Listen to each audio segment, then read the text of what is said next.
한국 기업의 인사 담당자들에게 신입사원의 장단점에 대해서 설문조사를 했다고 합니다.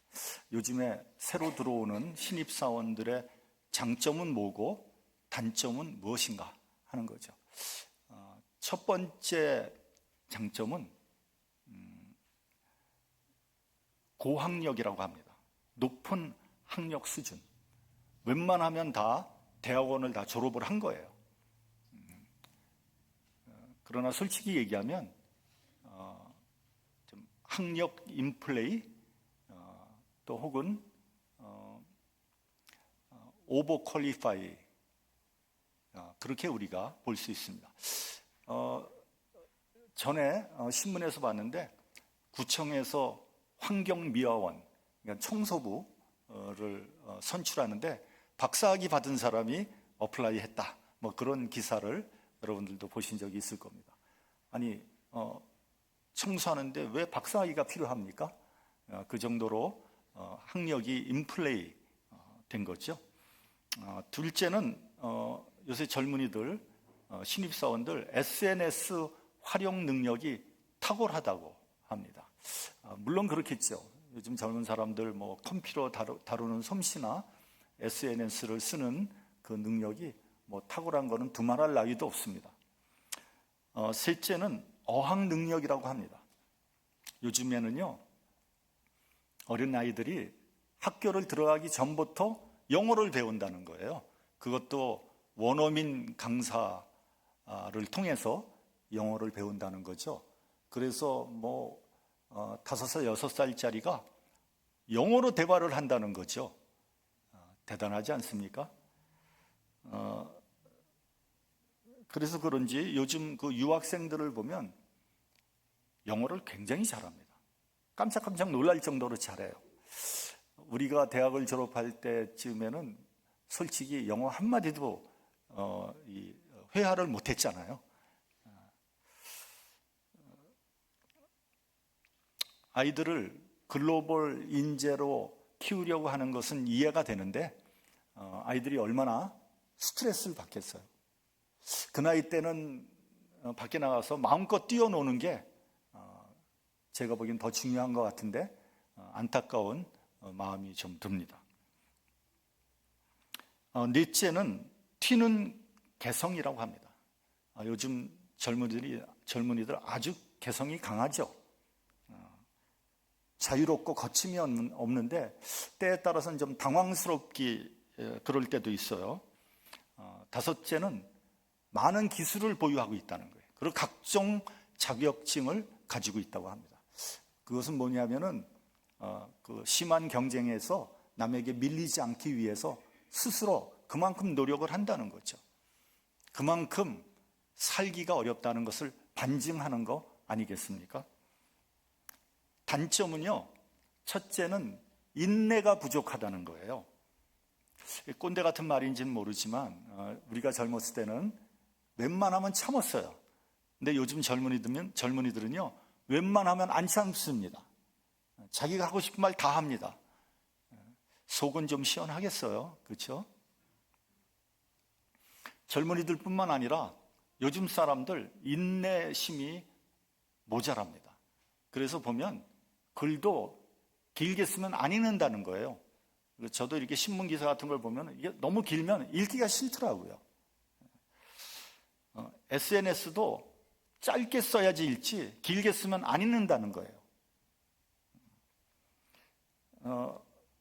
설교도 짧아야지 설교 길게 하면 욕 엄청 얻어먹습니다. 옛날에는 목사님들이 뭐 1시간 넘게도 설교하는 그런 목사님 많았잖아요. 근데 요즘에 그렇게 설교하면요, 교회 안 나옵니다. 설교를 짧게 해야 돼요.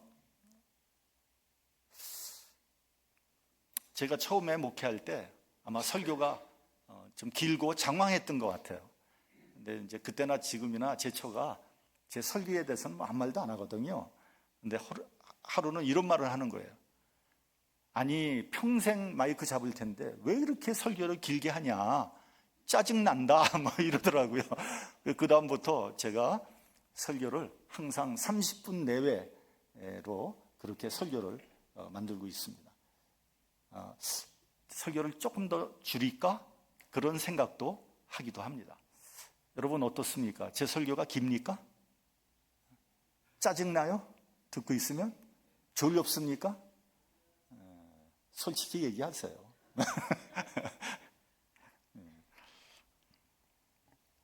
우리 한국 사람들의 특징과도 같은 말이 있죠. 한국 사람 제일 많이 쓰는 말 뭐죠? 빨리빨리. 뭐든지 빨리빨리 해야 돼요. 좀 어설프게 헤매다가는 욕 엄청 얻어먹습니다. 외국의 유명한 관광지에 가면요, 거기 그 안내하는 사람들이 서투른 한국말로 빨리빨리 뭐 이렇게 얘기를 한다는 거예요. 이 빨리빨리라는 말이 세계 공용어가 되었습니다. 근데 너무 빨리빨리를 강조하다 보니까 정확하게 제대로 하질 못해요. 엉터리가 많아요. 제가 옛날에 한국에서 직장 생활할 때도 보면은 제가 봐도 엉터리야. 그냥 겉에만 싹 포장해가지고 엉터리로 내놓는단 말이죠. 그 나중에 그 분명히 들통이 날 텐데 참 왜 그렇게 하는지 모르겠어요.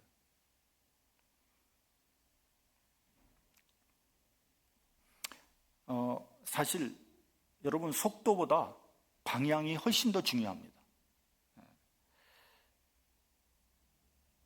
속도만 강조하다 보니까 한참 열심히 가는데 엉뚱한 데로 간 거예요. 그러면 어떻게 해야 돼요? 되돌아와야 되잖아요. 그러니까 이중으로 헛수고를 하고 있는 거예요.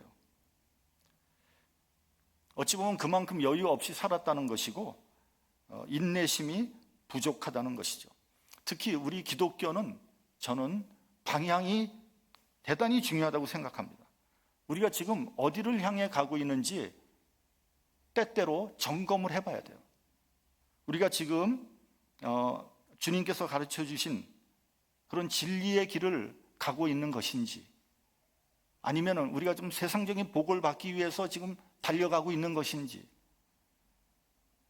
아니면은 내 욕망을 향해서 지금 가고 있는 것인지, 아니면 이단 사설에 빠져가지고 엉뚱한 길로 가고 있는 것인지, 우리가 신앙생활 하면서 때때로 우리 스스로 한번 점검할 필요가 있다. 빨리 가는 것이 능사가 아닙니다. 조금 늦더라도, 조금 더디더라도 올바른 방향으로 가야 하지 않겠습니까? 여러분, 회개, 메타노이아란 말이 무슨 말입니까? 좀 가던 길을 되돌아오라는 거예요. 그 길 가지 말고 되돌아오라는 거예요. 너 지금 잘못 가고 있다는 거예요. 주님께서 원하시는 길 가지 않고 있다는 거예요. 그게 회개라는 거 아닙니까? 하나님께서 제시하는 올바른 방향으로 가야 되는 거죠. 두 번째 단점은 뭐냐면 희생 정신이 부족하다는 거예요. 개인주의, 이기주의로 무장돼 있어서요, 남을 위해서 혹은 공동체를 위해서 희생하는 정신이 현저하게 떨어진다는 거예요. 근데 이건 비단 사회에서뿐만 아니라 요즘에 교회에서도 보면 이러한 정신이 과거에 비해서, 그렇다고 희생하고 헌신하지 않는다는 건 아니에요. 그러나 과거에 비해서 현저하게 떨어지고 있다는 거죠. 비근한 예를 들으면 이런 겁니다. 옛날에는 부모가 교회를 정하면 자녀들이 이렇게 따라오는 게 정상이었죠. 근데 이제는 그렇지 않습니다. 자녀가 교회를 정하면 부모가 따라가는 세상이에요. 그러니까 교회가 교회 학교 시설이 잘 돼 있고 그 제반 모든 그런 시스템을 잘 갖추고 있는 교회에 그럼 애들이 글로 갈 거 아니에요? 그럼 부모들이 거기 모이는 거예요. 그래서 교회 학교가 잘 돼 있는 교회는 젊은 부모들이 몰려든다는 거예요. 지금도 시카고도 마찬가지입니다. 그러니까 교회도 빈익빈 부익부의 그런 현상이 두드러지게 나타나고 있는 거죠. 그러니까 교회 학교에 교역자가 없으면 아이들이 없는 건 너무 당연한 일이고요. 그럼 교회가 더 쪼그라들 거 아닙니까? 그러면 또 교회 재정이 또 어려워지는 것이고요. 그러다 좋은 교역자가 나타나도 청빙할 수가 없는 거예요. 점점 더 어려워지는 거죠. 악순환이 계속되는 거예요. 그래서 교회가 아무리 재정적으로 어려워도 교회 학교에다만큼은 과감하게 투자해야 돼요. 어린아이들을 어떻게 우리가 교회에서 유치할 것인가, 이게 굉장히 중요합니다. 그렇지 않으면 부흥을 기대할 수 없단 말이죠. 여러분은 요즘 얼마나 인내하고 있습니까? 어디까지 인내할 수 있습니까? 무조건 인내하라는 것은 바람직하지 않아요. 또 무조건 인내할 수도 없어요. 예를 들면 이런 거예요. 내가 지금 참고 있는 거야? 경고하는 거야? 이 말은 지금 터지기 일보 직전이라는 거 아닙니까? 사람은 누구나 한계가 있는 거예요. 참다 보면 결국 터지고 마는 거예요. 그리고 한 번 터지면 수습이 안 됩니다. 차라리 참지 않는 것이 낫는 경우가 많아요. 어떤 사람은요, 자기가 굉장한 참을성이 있는 것 같고 인격을 갖추고 있다고 해서 억지로 참습니다. 근데 그러다 보면 결국은 폭발하게 되는 거죠. 그러면 사람들이 깜짝 놀랍니다. 아니, 저 사람 저런 사람이었어? 알고 보니까 폭탄이었네? 이렇게 되는 거죠. 역효과가 나는 거예요. 처음부터 아예 자기의 감정과 기분을 솔직하게 말하는 것이 훨씬 낫습니다. 인내하기 위해서는 목적이 있어야 돼요. 무조건 인내하는 것이 아니라 목적이 있어야 인내할 수 있는 거예요. 예를 들면 이런 거죠. 학생들이 공부를 열심히 합니다. 남들은 밖에 나가 노는데 열심히 해요. 왜 하겠어요? 목적이 있을 거 아니에요. 좋은 학교, 좋은 직장 얻기 위해서 열심히 하는 거 아니겠습니까? 젊었을 때 고생은 사서도 한다. 이런 말이 있잖아요. 왜 고생하는 겁니까? 고생하는 목적이 뭡니까? 지금 고생하면 나중에 풍요로운 인생을 살 수 있다는 그런 믿음 때문에 고생하는 거 아니겠습니까?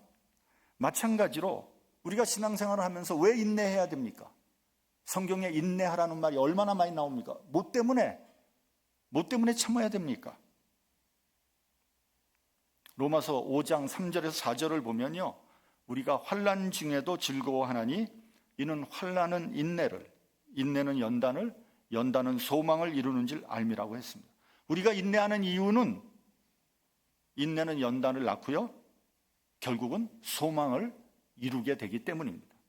또 로마서 8장 18절을 보면요, 생각컨대 현재의 고난은 장차 우리에게 나타날 영광과 좋게 비교할 수 없다고 했습니다. 초대교회 성도들이 그 혹심한 고난 속에서도 인내할 수 있었던 것은 장차 주님의 영광의 나라에 주님과 함께할 것을 알기 때문에 인내한 거 아니겠습니까? 심지어는 순교를 각오하고 신앙생활을 할 수 있었던 이유도 그런 거 아니겠습니까? 하나밖에 없는 목숨, 그걸 어떻게 바칠 수 있겠어요? 내가 신앙을 부인하면 사는데 어떻게 신앙을 지키면서 자기 목숨까지 내놓을 수 있겠어요?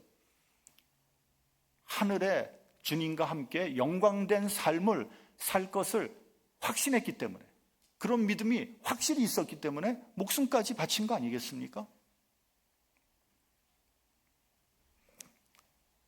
제2차 세계대전 때 아우슈비츠 수용소가 있지 않습니까? 수많은 유대인들이 끌려가가지고 거기서 갇혀 있다가 가스실에서 무참하게 학살당했어요. 나중에 연합군이 수용소에 들어갔더니 그 벽에 이런 글이 쓰여져 있었다는 거예요. 우리는 메시아가 올 것을 믿고 있다. 다만 그분의 도착이 조금 늦을 뿐이다. 그러니까 그들은 죽음 앞에서도 끝내 소망을 잃지 않았던 거죠. 메시아 대망 사상이 그들의 생명의 뿌리가 되었던 겁니다. 여러분, 성경은 약속입니다. 그래서 성경을 영어로 얘기하면 올드 테스터먼트, 뉴 테스타먼트라고 그러잖아요. 여기서 나오는 테스타먼트라는 단어는 프라미스 혹은 카버넌트와 같은 말이에요. 약속이란 말이에요. 그래서 그것을 구약 성경, 신약 성경으로 번역한 거 아니겠습니까? 성경은 약속입니다. 하나님께서 당신의 거룩한 이름을 두고 약속한 거예요. 여러분, 사람도 약속한 것을 어떻게든지 지키려고 하는데 하물며 하나님이 안 지키시겠습니까? 하나님께서 약속하신 것은 반드시 이루어진다 하는 거죠. 성경의 역사는요, 약속의 역사고 성취의 역사입니다. 약속한 것이 성취되는 것을 우리는 역사를 통해서 얼마든지 볼 수 있습니다. 여러분, 구약 성경에서 가장 중요한 약속이 뭡니까? 메시아가 오실 것이다 라는 약속 아닙니까? 그것이 바로 크리스마스예요.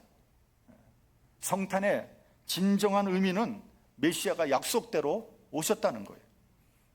그리고 다시 새로운 약속을 우리에게 주셨습니다. 예수께서 다시 오신다는 거예요.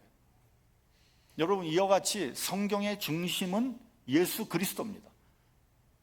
성경은요, 예수 그리스도로 시작해서 그리스도로 끝나는 게 성경이에요. 그렇기 때문에 성경에서 그리스도를 발견하지 못한다면 그 사람은 성경 헛본 거예요.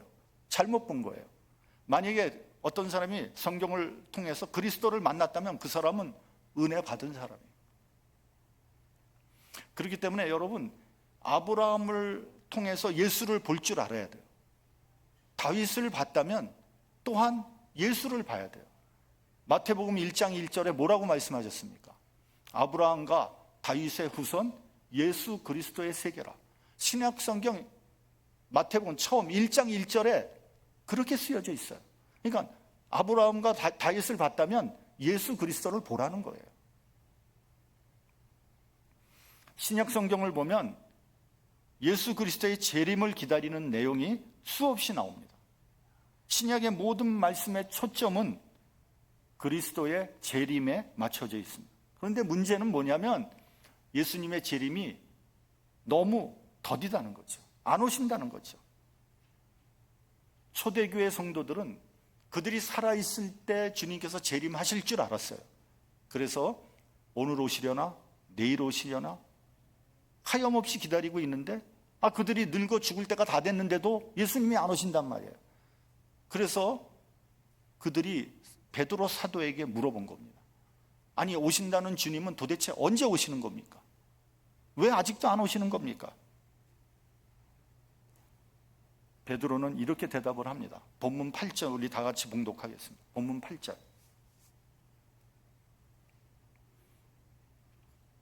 자, 시작. 사랑하는 자들아, 주께는 하루가 천년 같고 천년이 하루 같은 이 한 가지를 잊지 말라. 자, 여러분, 2000년이 지난 오늘날까지 주님은 오시지 않고 있어요. 왜 그런 것일까요? 그 이유와 의미에 대해서 우리가 알아봐야 되겠어요. 첫째는 하나님의 시간 개념과 우리의 시간 개념이 다르다는 거예요.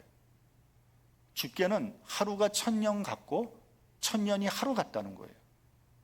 그러니까 우리에게 하루가 주님께는 천년 같을 수도 있고요. 우리에게 천년이 주님께는 하루에 불과할 수도 있다는 거예요. 여러분, 여기서 우리가 좀 조심해야 되는 게 뭐냐면 잘못 해석하면 안 됩니다. 주님께서 하루는 이 세상의 천년이구나. 그래서 하나님이 6일 동안 세상을 지었으니까 이 세계 역사는 6000년. 그거 잘못 해석하는 거예요. 그렇게 해석하지 말아야 됩니다. 주님의 하루가 우리의 천년 같다는 말이지 천년이란 말이 아니에요. 여러분, 주님은 시간 밖에 계신 분이에요. 시간도 창조된 것이라고 하니까 주님이 구태여 시간 안에 계실 필요는 없는 겁니다. 따라서 이 말씀은요, 저는 개인적으로 본문의 말씀을 물리적인 시간으로 이해하기보다는 심리적인 시간으로 이해하는 것이 훨씬 맞는다. 본문의 의도와 맞는다. 전 그렇게 생각을 합니다. 예를 들면 이런 거예요. 어릴 때는 시간이 굉장히 늦게 지났잖아요. 여러분, 그 부모님한테 야단 맞을 때 막 속에서 열불 나잖아요. 그러면 나는 언제나 어른이 되나? 나도 좀 어른이 돼서 좀 자유롭게 살고 싶은데. 근데 시간이 죽어도 안 흐르잖아요. 우리가 어렸을 적엔 시간이 너무 늦게 흘렀어요. 근데 또 방학 때는 한 달이 너무 그냥 눈 깜빡할 사이 휙 지나가 버리더라고요. 이게 심리적인 시간이에요. 나이가 들면요, 세월이 매우 빨리 흐릅니다. 그런 말이 있잖아요. 50대는 시간이 50마일로 가고 60대는 60마일, 70대는 70마일, 80대는 80마일, 90대는 쏜살같이 그렇게 갈수록 빨리 간다는 거 아닙니까? 올 한 해도 어영부영 하다 보니까 한 해가 금방 다 지나가 버렸어요. 시간이 얼마나 빨리 가는지 모릅니다. 이 말씀은요, 주님께서 하루를 천년같이 기다리고 계신다는 거예요. 하루인데, 우리가 보기에 하루인데 주님께서는 그 하루를 천년같이 기다리고 계신다는 거예요. 왜 그렇게 기다리고 계신 것일까요? 9절 후반부를 보면 오직 너희를 대하여 오래 참으사 아무도 멸망치 않고 다 회개하기에 이르기를 원하신다 그랬어요. 그러니까 하나님께서 더디 오시는 이유는 더 많은 사람들이 회개하고 구원받기를 간절히 원하고 계신 거죠. 여러분, 이 세상에 하나님 말씀을 들어야 할 사람들은 너무나 많습니다. 그 말씀 속에 진리가 있고 생명이 있고 은혜가 있는 거예요. 마태복음 24장 14절을 보면요, 이 천국 복음이 모든 민족에게 증거되기 위하여 온 세상에 전파되리니 그제야 끝이 오리라고 했어요. 복음이 모든 민족에게 증거되면 그제서야 주님께서 이 세상에 다시 오신다는 거예요. 그래야지 공평하지 않겠습니까? 주님께서 심판하시는데 주님, 저는 예수님 얘기도 못 들어봤는데요, 이러면 곤란하지 않습니까? 그렇다면 여러분, 이 세상에는 아직도 복음이 들어가지 않은 것들이 꽤 많이 있다는 거예요. 그러면 언제 저 오지에, 저 척박한 땅에 언제 복음이 증거되겠습니까? 저는 개인적으로 주님 오실 날이 멀지 않았다고 생각합니다. 요즘에는요, 인터넷이 발달돼서요, 내가 마음만 먹으면 세계 방방곡곡을 얼마든지 들어가 볼 수 있습니다. 아마존 같은 오지도요, 거기서 인터넷을 통해서 이 세상과 얼마든지 접촉할 수 있어요. 요즘에는 인공위성으로 인터넷이 된다잖아요. 이 세상 아무리 외딴 곳에 가 있어도요, 인터넷을 통해서 얼마든지 세상 소식을 접할 수 있는 거예요. 따라서 예수님의 재림이 멀지 않았다, 이렇게 생각이 듭니다. 아무튼 주님은 모든 사람이 복음 듣기를 원하고 계신 거죠. 종말은요, 모든 역사의 끝을 의미하는 거예요. 불교에서는 윤회다, 환생이다 이런 말도 하지만 기독교는 단 한 번으로 이 우주의 역사는 끝나는 거예요. 더 이상 어떤 회개나 회복의 기회는 없습니다. 한 번으로 끝나는 거예요. 우리의 인생도 마찬가지 아닙니까? 우리 인생 한 번 사는 거예요. 또 다른 기회는 없습니다. 한 번의 인생을 사는데 의미 있고 보람된 삶을 살아야 하지 않겠습니까? 주님께서 원하시는 삶을 살아야 하지 않겠습니까? 한 번밖에 없는 인생을 의미 없이 허비하는 어리석은 자가 되어서는 안 될 것입니다. 종말은 심판의 날인 동시에 구원의 날입니다. 구원받는 자는 기쁨의 날이지만 심판받는 자는 두려움의 날이죠. 그렇기 때문에 자비하신 주님께서 그 날을 지체하고 계신 거예요. 그러나 믿지 않는 자에게는 종말이 도적같이 온다고 했습니다. 욕망과 쾌락을 추구하다 보면 시간이 쏜살같이 지나갑니다. 여러분, 노는 게 얼마나 재밌어요? 얼마나 시간이 잘 가요? 노세 젊어서 노세 이러다 보면은 어느새 종말이 도적같이 다가온다는 거예요. 인생의 종말이 되었어요. 회개하고 싶어도 회개가 되질 않아요. 제가 전에 어떤 임종을 맞은 분에게 복음을 전하러 갔습니다. 임종이 가까이 왔으니까 뭐 길게 복음을 전할 수도 없고요. 뭐 그분이 이제 거의 다 돌아가실 때가 되니까 뭐 장황하게 설명할 수 없어요. 아주 짤막하게 복음을 전했어요. 근데 이분이 뭐라 그러냐면요, 목사님, 저도 믿고 싶은데 믿어지지 않습니다. 어떻게 하면 좋겠습니까? 믿어지지 않는다는 거예요. 지금 뭐 언제 돌아가실지 모르겠는데 무슨 방법이 있겠습니까? 미안하지만 방법이 없어요. 도와드리고 싶지만 그렇게 할 수가 없어요. 왜요? 그 많은 시간, 그 수많은 기회를 그냥 다 허비했잖아요. 이 세상에 즐기고 시간 허비하다가 이제 마지막 시간에 믿으려고 하니까 믿음이 생기지 않는 거죠. 그런 분들에게는 주의 날이 도적같이 임하게 되는 거예요. 어느새 종말이 왔어요. 후회해도 소용없어요. 아직 시간이 있을 때 복음을 듣고 은혜를 받을 수 있다는 것이 얼마나 감사한 일인지 모릅니다. 본문 11절, 12절을 보면요, 거룩한 행실과 경건함으로 하나님의 날이 임하기를 사모하라고 했어요. 여기에는 두 가지의 의미가 있습니다. 첫째는 버려야 할 것, 끊어내야 할 것이 있다는 거예요. 결단하라는 거예요. 아직도 버리지 못하는 것이 있습니까? 결단해야 돼요. 결단하지 않으면요, 우리의 믿음이 한 발자국도 더 나갈 수 없어요. 여러분, 은혜 받는 것으로 끝나는 것이 아닙니다. 그것은 단지 시작일 뿐이에요. 이제 한 걸음씩 앞으로 전진해야 돼요.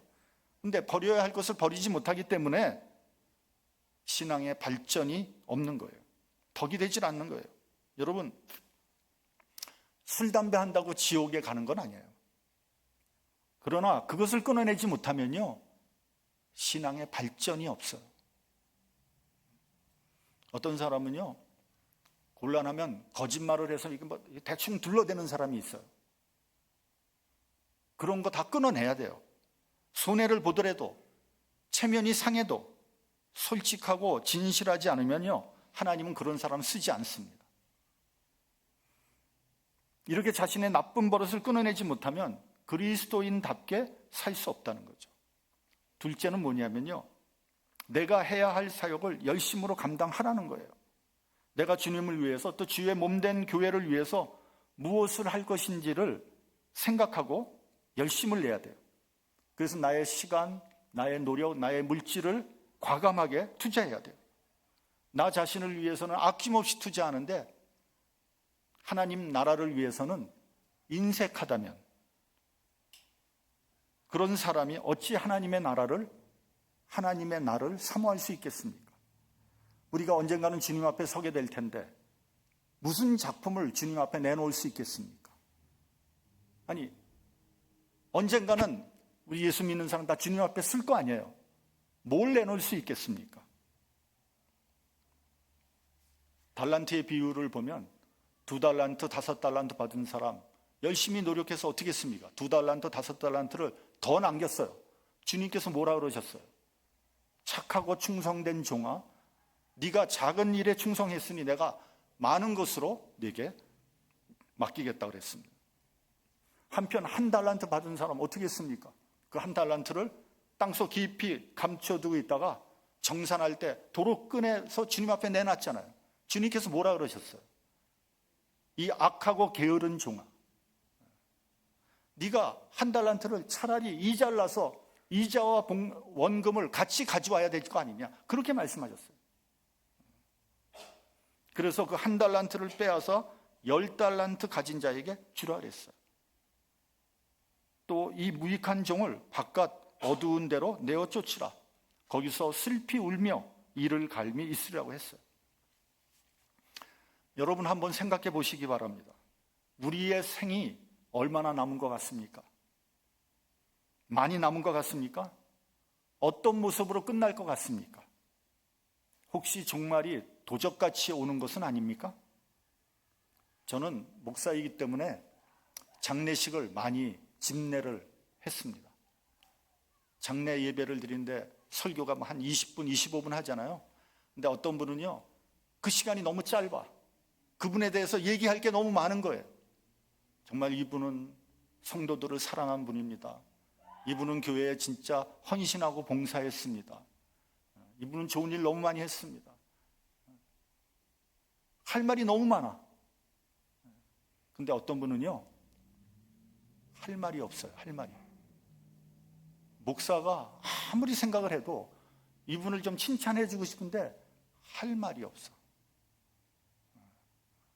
왜 죽어서까지 목사를 괴롭히냐고요. 좀 할 말을 많이 좀 남겨놔야지 좀 설교를 할 거 아니에요. 그렇죠? 그렇다고 뭐 이 사람이 뭐 남 괴롭혔다, 뭐 교회에서 소리를 싸움했다 이런 얘기를 할 수는 없잖아요. 마지막 설교에.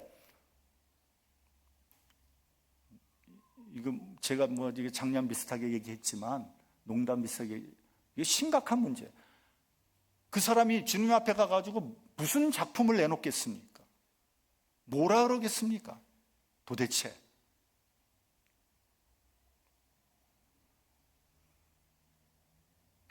부끄러운 생애죠. 부끄러운. 말 구유에 오신 주님, 이제는 구름 타고 오십니다. 고난 받으신 주님, 권세를 갖고 오십니다. 십자가 지신 주님, 만왕의 왕으로 오십니다. 영광 중에 오시는 주님을 영접하고 그 영광에 동참하는 저와 여러분이 되시기를 주님의 이름으로 축원합니다. 기도하겠습니다.